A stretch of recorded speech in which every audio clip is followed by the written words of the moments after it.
Lettres de change, billets de banque, chèques, cartes bleues se sont succédés depuis le début du XVIIIe siècle, contribuant à la dématérialisation progressive de la monnaie, ainsi qu'au renforcement de la dimension conventionnelle de la valeur nominale attribuée à l'argent. Telle est l'évolution de la monnaie fiduciaire, qui vient de fiducia, en latin la confiance, prophétisée par Jean-François Melon, économiste, romancier, homme politique, observateur privilégié de la naissance de la finance dans le système des assignats conçu par l'écossais John Law en 1716. L'objectif était à l'époque de faire face à la pénurie de monnaie métallique et au développement du commerce international. Pour davantage de précisions sur cette affaire, je vous invite à lire la chronique Penseur sur le grill du numéro 23 de Pour l'Écho.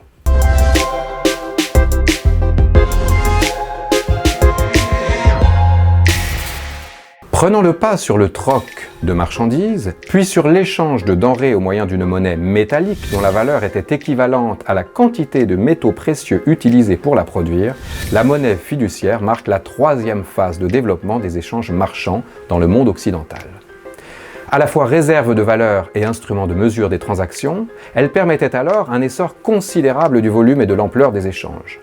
Cependant, une telle monnaie fiduciaire reposait entièrement sur la confiance des agents économiques envers le système, dans la mesure où la valeur nominale n'était plus indexée sur la valeur intrinsèque du support monétaire, comme pour les monnaies métalliques, et n'était plus le reflet direct de la richesse produite ou du stock d'or disponible. Par conséquent, cette création monétaire risque fort d'entraîner l'inflation, voire une crise de confiance contagieuse sur les marchés si aucune garantie ne lui est apportée, raison pour laquelle Melon insiste sur l'importance de l'État, envisagé comme une institution centralisatrice et régulatrice, en tant que garant, en dernier ressort, de l'équilibre et de la stabilité du système financier, servant, par son autorité, de caution à la création monétaire.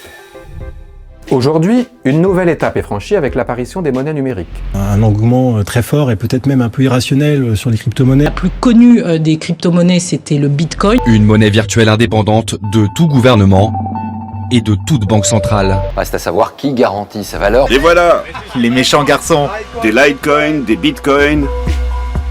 L'apparition de ces monnaies totalement virtuelles et dématérialisées s'opère dans un contexte de raréfaction de l'argent liquide et des espèces en circulation observées dans la plupart des pays développés depuis les années 2015 au moins. Elle parachève le mouvement de désindexation entre la valeur reconnue de la monnaie et la valeur intrinsèque de son support. La création monétaire s'opère par minage, schéma algorithmique destiné à reproduire la découverte de l'or et des métaux précieux qui préside à la valeur de la monnaie métallique. Elle fédère une communauté participant à la génération de blocs de valeur dont l'appréciation ou la dépréciation se mesure à l'aune du volume de transactions qu'ils génèrent. En France, ces monnaies numériques sont reconnues par les pouvoirs publics depuis le 1er janvier 2019 et entrent dans la catégorie des actifs numériques dont le régime fiscal est défini par la Direction générale des finances publiques.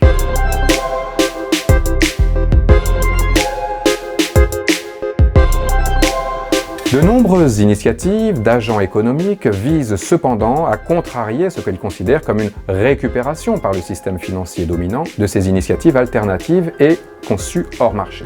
En l'absence d'organismes central de régulation de monnaie virtuelle, qui dans une large mesure s'inventent en marge des institutions monétaires traditionnelles, État, Banque centrale, on peut donc légitimement s'interroger sur les nouveaux modes de régulation et de gouvernance d'un système dans une large mesure auto-engendré, mais également sur les risques de récupération par des acteurs privés mal intentionnés de ces initiatives citoyennes vertueuses.